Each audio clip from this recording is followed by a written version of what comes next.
Esaltate il talento, che è sempre più spento. Insegnateci il canto, il teatro, la danza.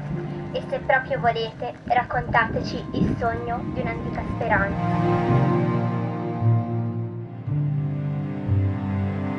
Danza, danza, danza intorno all'ulivo, danza su, danza qui sotto un bel sole, tutti i bambini si danno la mano, danza su, danza, danza con noi. Un girotondo della pace tra gli ulivi, con nuove piante messe a dimora in segno di speranza. Canzoni, letture e performance hanno scandito a Coreglia Ligure con i bambini e i ragazzi delle scuole, genitori e insegnanti, la volontà di alimentare e trasmettere la memoria, affinché l'orrore indicibile dei lager nazisti, dove furono sterminati 6 milioni di ebrei vittime della Shoah e 5 milioni di oppositori politici, partigiani, prigionieri di guerra, nomadi, omosessuali, testimoni di Geova, persone disabili e considerate antisociali, non sia mai dimenticato e ricordare orienti anche le scelte del presente. È il messaggio della cerimonia in Fontana Buona con il sindaco metropolitano Marco Doria, i sindaci del territorio, regione, istituzioni, comunità ebraica, ANPI, CGIL, CIS, UIL, cittadini e alunni dei comprensivi di Isolona, Calvari e Cicagna, della media di Sesti Levante, delle superiori Nata De Ambrosis e Marsano, dedicata nelle giornate della memoria agli ebrei deportati e assassinati ad Auschwitz e partiti dal campo di concentramento 52, dove erano stati rinchiusi. Quel campo, costruito nel 1941 dall'Italia fascista per accogliervi prigionieri militari catturati durante la Seconda Guerra Mondiale, negli ultimi mesi del 1943 divenne luogo di segregazione degli ebrei perseguitati e poi inviati a morire nei lager. Il campo 52 viene aperto sino dai primi mesi del 1941 ed è stato costruito dal genio militare della caserma di Caperanna, quella che abbiamo ancora a Chiavari, e diventa il campo di reclusione soprattutto di prigionieri appartenenti al Commonwealth, cioè l'alleanza degli stati satelliti alleati della Gran Bretagna che in quel momento stavano combattendo sul fronte nordafricano.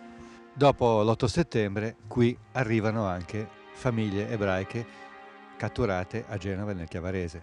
Sì, all'8 settembre sono reclusi circa 3.700 detenuti in questo campo e iniziano gli smantellamenti dalla parte militare. Il campo resta... Quindi era molto grande. Era molto grande, era uno dei più grandi campi di questo genere di detenzione e c'era un piccolo campo satellite a Busalla che faceva riferimento su questo campo.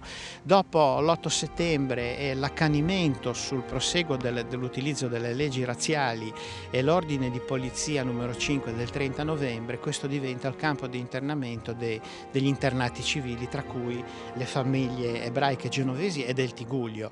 Qua transiteranno circa 42 persone in diversi momenti e la commemorazione di oggi riguarda l'ultimo gruppo che parte il 21 gennaio del 1944. Quindi pochi mesi di detenzione in questo campo e poi il 21 gennaio partenza per Milano e da lì direttamente ad Auschwitz, dove non sono detenuti ma vengono immediatamente trucidati nelle camere a gas. La più giovane è Nella Attias, ha solo 6 anni. Sì, la più giovane Nella Attias l'abbiamo un po' assunta figura rappresentativa di questa immane tragedia. Lei sarà qui in questo campo con suo fratello Giacobbe, sua mamma, suo padre e i nonni, e un'intera famiglia come sono altre intere famiglie.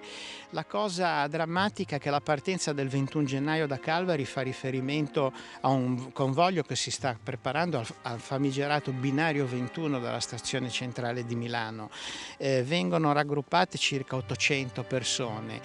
Dagli archivi di Auschwitz sappiamo che i detenuti di Calvari il giorno stesso dell'arrivo partono il 30 di gennaio da Milano, arrivano il 6 febbraio ad Auschwitz, sono immediatamente inviati alle camere gas, tra cui la Nella Attias. Ricordiamoci che questo è l'anello di una catena che porterà migliaia di persone nelle camere a gas e il contributo del Tigullio di questa terra sono 42 persone che andranno a morire nelle camere a gas di Auschwitz.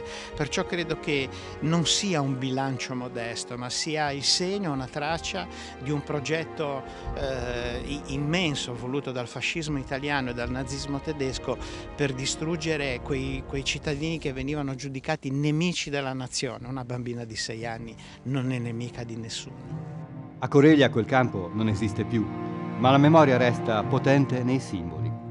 dalla lapide sul ponte che ricorda l'ultimo viaggio di quel gruppo di ebrei, adulti e bambini, verso le camere a gas, al monumento e alla stele con la parola pace in tutte le lingue del mondo, nella piazza intitolata Anella Attias.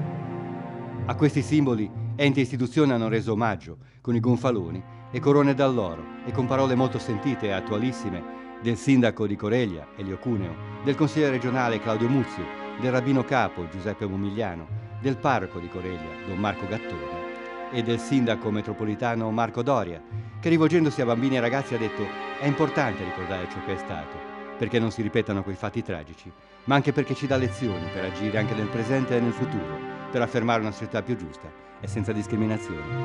Tanti bambini a ricordare la memoria, una memoria che ricorda Nanella Attias, nata già discriminata in quanto ebrea nel 1938 e poi a 6 anni, sterminata. La memoria quindi, come è stato ricordato da lei sindaco, non deve soltanto ricordare le ferite, le piaghe del passato, ma guardare al futuro, saper orientare il nostro comportamento oggi.